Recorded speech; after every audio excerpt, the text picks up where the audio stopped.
Hello, Ender Sword here again. This time with what I actually don't know what league this is. I'll try and add that later in the description.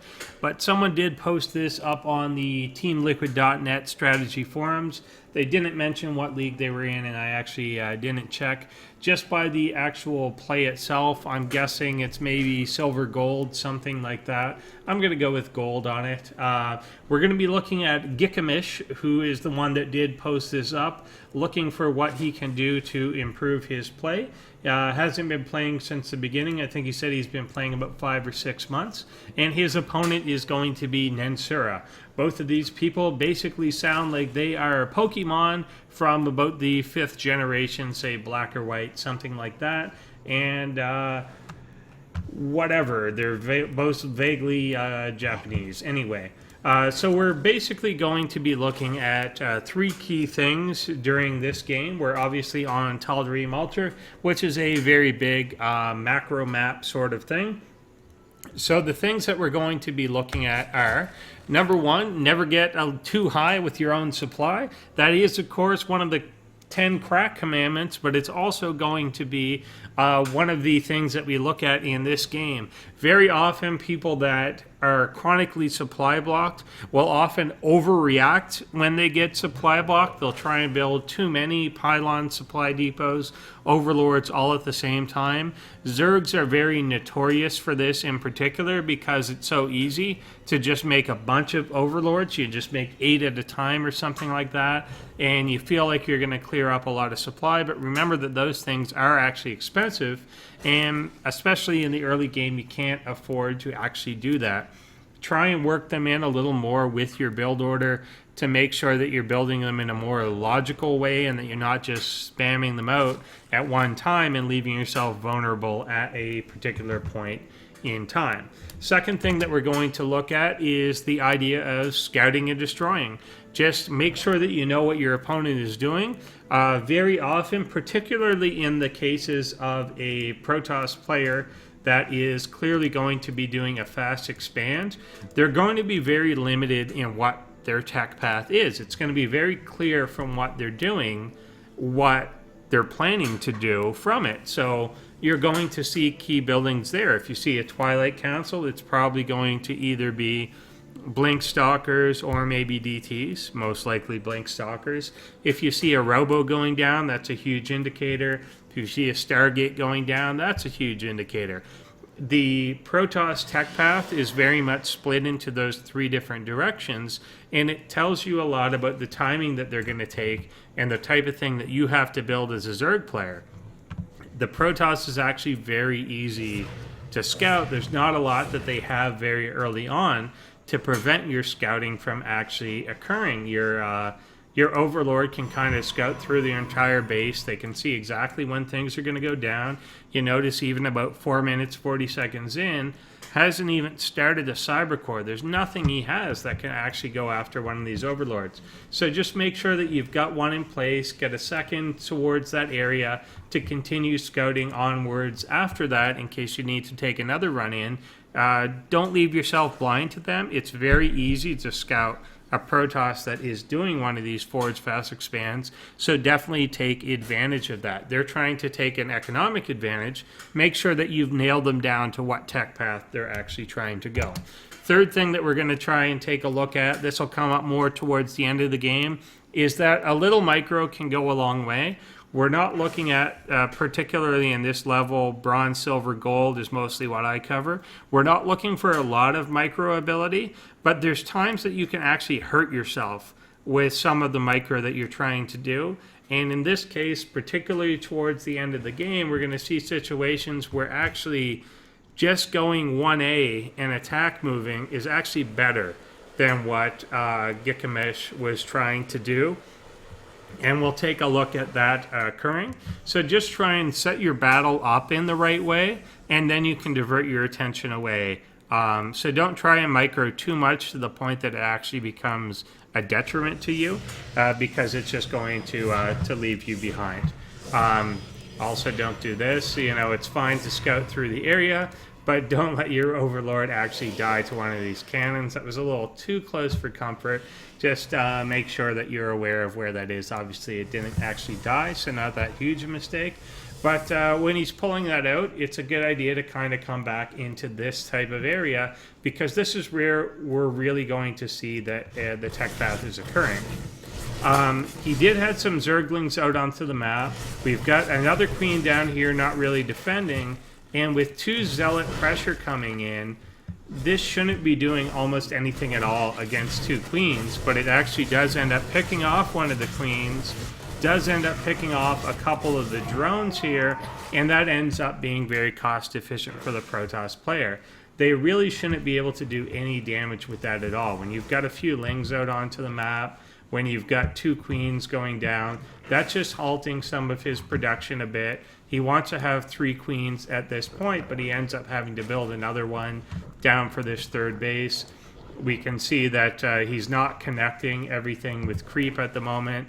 We've really only got 1 creep tumor out onto the map, and you want to make sure that you've got more map control than this, particularly where the Protoss player is doing this forge fast expand. In a lot of ways, that is him ceding map control completely. As a Zerg player, you just have to take advantage of that. He should definitely have been in control of these watchtowers to begin with. He does take that now. So when the second zealot push does come out, Gikimish is able to actually clean that up and take it out. Does he have speed going? Doesn't have speed going at all. I often do like to get that as a Zerg player. Even if it's not completely essential to what you're doing, it's good to have just for that map control, particularly when your opponent is showing that they are trying to pressure. In terms of actual production now, we obviously see that the Zerg player is supply blocked right now and has no production going, and actually decides to build 14 overlords. I don't think I have to really totally point out that that is absolutely ridiculous, but a lot of Zerg players do something like this. Maybe not 14 of them. That's absolutely insane to build 14 of them at the same time. But very often you do see a lot of Zerg players building like 5 or 6 at the same time. They get supply blocked and they just say, oh, I'm going to spend all my production on this. Well, he obviously didn't have to do that. Some of those minerals really should have gone into getting a couple spine crawlers up a lot earlier than this. He could have prevented a lot of these drones from actually being killed here. Maybe could have got more roaches out a bit sooner, so that when these stalkers come in beyond that, he obviously does hold this off. But he had a little bit more of an overwhelming force going on. There's no reason to have capacity for 174 supply when you're not going to, in any universe, be filling that supply up for the next 5 minutes or so. There's just no need to build that out. And then on top of all that mineral usage, he ends up going for another hatchery here as a macro hatch. We're still not connecting these 2 bases with creep. We ended up losing another queen here, so we're not maximizing our production. Off 3 bases at this point in the game, that should be pretty good. He should really be ripping down these rocks, and instead of maybe going for a macro hatch, actually going for another base. In terms of the unit count, we can see that so much has been put into, 1, all those overlords. There's about 8 too many overlords out onto the map that really should have been drones to begin with. And we see that there's only 48 drones on the map as opposed to 66 of the probes out there. So the Protoss economy is just absolutely off the hook right now. And due to a lack of scouting on this side of the map, he doesn't really know that this nexus is going down. So that ends up being almost fully saturated right off the bat. With very few units, the Protoss player is just kind of taking control. He's ended up killing this 3rd base. He's got Blink into play. We've had this Overlord here the whole time, but if we look at what Gikimish's vision is, he doesn't know that there's any buildings here whatsoever. He just has absolutely no idea what was going on, when we could have predicted that Blink was coming down quite a while ago. If he had literally moved this Overlord in to about here he would have seen that the Twilight Council was going down. That immediately indicates, okay, it's either Blink or DTs. Most commonly, it's going to be Blink that we're actually going for there. I had that label up way too long, didn't actually notice. So he should be prepared for Blink play. And Blink play usually means that you're going to want to get the speed roaches. You're going to want to have a lot better creep spread than this and actually get something going on. There's not that many stalkers actually out onto the map. His army was capable of holding this, and I would have preferred to see an actually defensive play, but instead he's going in for the attack. Now here's where I get into the area of talking about maybe microing too much to your own detriment. You can see that instead of actually moving in, he's trying to target fire specific things and ending up with roaches in the back that can't get through. So the front line of roaches there ended up trying to target fire down the forge while a bunch ran in the background. They tried to target down the cannon while a bunch ran around in the background, and they tried to target down the Colossus while a bunch ran in the background. The force that he actually brought in there was a fairly destructive one, but just didn't do anything with it. And in the meantime, a very small amount of stalkers was able to completely rip through these two bases, cause a lot of damage to actually happen. We can see that even here at the end of this game, there was just no need to raise the supply capacity to the point that he did. We never got anywhere near the 174 that was actually planned for. This base was destroyed and never rebuilt. If these rocks had been taken out, it would have been a slightly easier transition to do. And got a little behind in upgrades. That does happen. That was the that was actually the Protoss timing here. He was definitely chronoing out the +2 to try and hit that Stalker timing. That is a particular timing that the Protoss players do actually go for, and it's a fairly effective one to go for the +2 blink. But just a little more scouting with the Overlord could have taken care of that. A little scouting to see that this Nexus even existed in the first place could have done a lot of damage there just with a small Ling run by. Get about 6 to 8 Lings out onto the map into this area, and all of a sudden the Protoss has to stay in his base, has to stay a lot more defensive, can't actually make that push out with all the Blink Stalkers, and all of a sudden you've got your own third still up, you've got a large army still up, and so forth. If you look at the actual supply, the Zerg isn't that far behind or anything. It's he's got a pretty healthy looking Roach army out onto the map, but the Protoss is just in no danger at all. There's no way that this Zerg army can come out. There's no actual economy behind this. He's just now rebuilding that third base, which really should have been rebuilt immediately after it was destroyed. He's just now taking these rocks down, which really should have been down at about 5 to 6 minutes. There was a time when he had a lot of Lings out, just not really doing much of anything. None of the economic damage against the drones really ever should have happened. There were just a couple of instances where 2 or 3 zealots came in, took out queens, took out drones.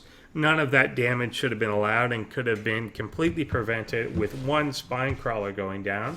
And then by the time that the Protoss does decide to push in, with even just a single Colossus and a couple of Mortals to take out these roaches, well, it's just way too much. He does move in, and there's just way too many Stalkers here. Blink Stalkers on top of everything.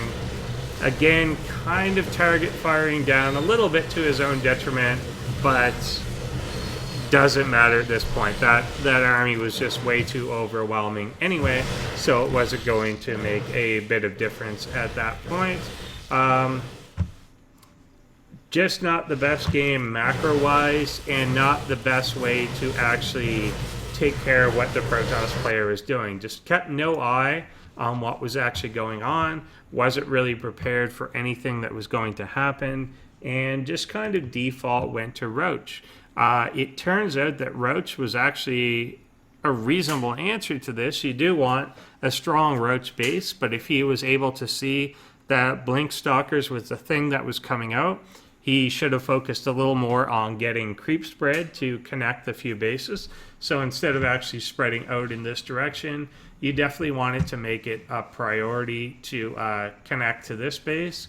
When the Zealots did come in initially, they caught the drone transfer actually going down here. You have to be aware of that as a player. If you're trying to take one of these bases, not that this one's totally sneaky, it's not uncommon, obviously, that the Zerg takes this as a third, just because they don't have to break the rocks down before taking it.